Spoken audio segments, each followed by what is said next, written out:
Et nous sommes ce matin avec Samuel Pruvot, qui est rédacteur en chef de Famille Chrétienne. Bonjour, bienvenue. Bonjour, le temps des cathédrales, effectivement, Notre-Dame de Paris. C'est un choc terrible pour les catholiques. Pas seulement, parce que même Jean-Luc Mélenchon, laïcard devant l'Éternel, si je puis dire, a réagi hier soir. Qu'est-ce qu'elle représente, cette cathédrale Notre-Dame de Paris, pour l'ensemble en fait des chrétiens dans le monde ? Alors pour prendre une image simple, c'est un peu comme si les catholiques avaient été cette nuit décapités. Caput en latin, c'est la tête, et donc la cathédrale, en fait, au départ, la cathète, c'est le siège en bois sur lequel s'assoit l'évêque. Et en fait, c'est extrêmement rare dans l'histoire de l'Église qu'un évêque n'ait pas de cathédrale, parce que soit elle est en construction, soit il arrivait un très grand malheur. Mais à part les cas extrêmes de guerre, en fait, de guerre, voire de guerre mondiale, parce que c'est ça qui est arrivé aux autres cathédrales qui ont souvent été détruites, en fait, un évêque a toujours une cathédrale à disposition. Ou alors, on est dans un cas d'extrême dictature, mais même là, on a souvent le décorum, la cathédrale reste, même si elle est peu accessible.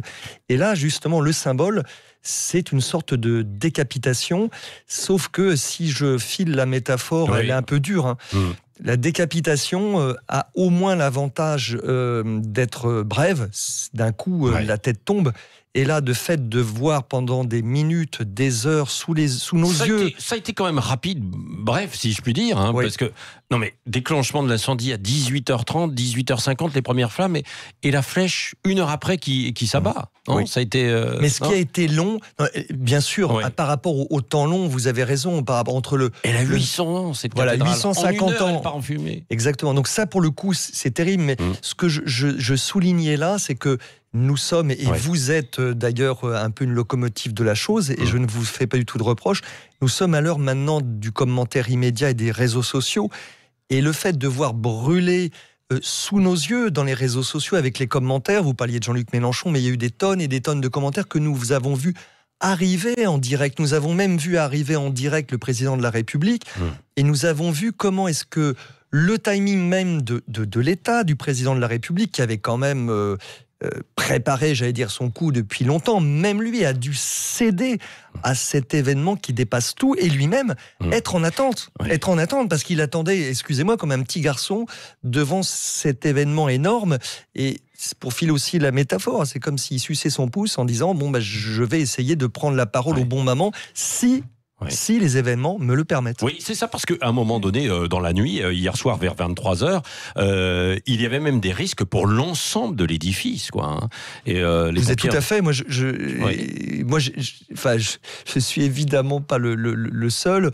Mais à un moment donné, c'est vrai, parce que comme on est journaliste, on est pris dans le flux de la question, et à un moment donné, il se trouve que j'ai eu un ami dans ce flux d'interviews, et du coup, moi, je me suis étonné moi-même de pleurer, en fait. Je me suis dit, c'est effectivement comme si on perdait, alors elle n'est pas perdue, heureusement, mais c'est comme si on perdait un ami ou un proche, et je me suis étonné, vous voyez, pourtant, je suis catholique, donc je suis concerné, mais j'ai compris pourquoi tant de Français qui n'allaient pas forcément à la messe de dimanche ont pleuré, on les a vus dans ces images.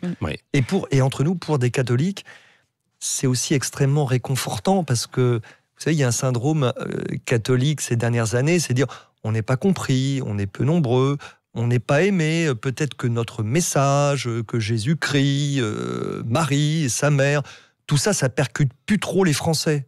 Bien sûr que non.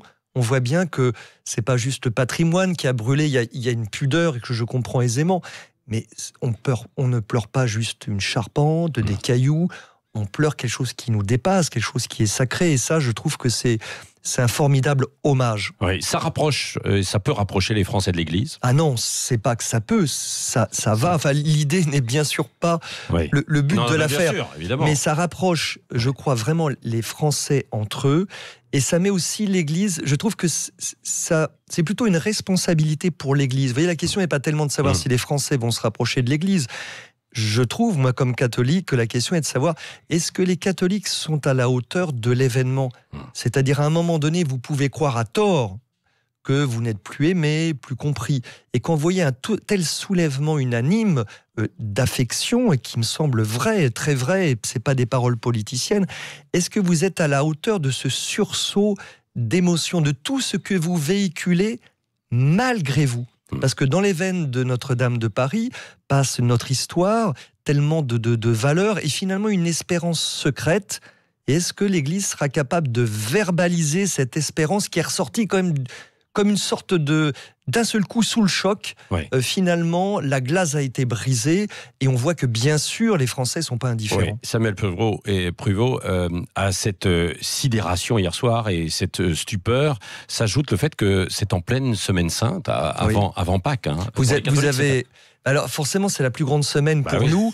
Et j'ajouterais aussi, bien sûr, c'est Pâques. Donc en fait, en un mot, c'est suivre Jésus pas à pas. Le jeudi saint, c'est la scène donc où Jésus a institué les prêtres. C'est quand même très important.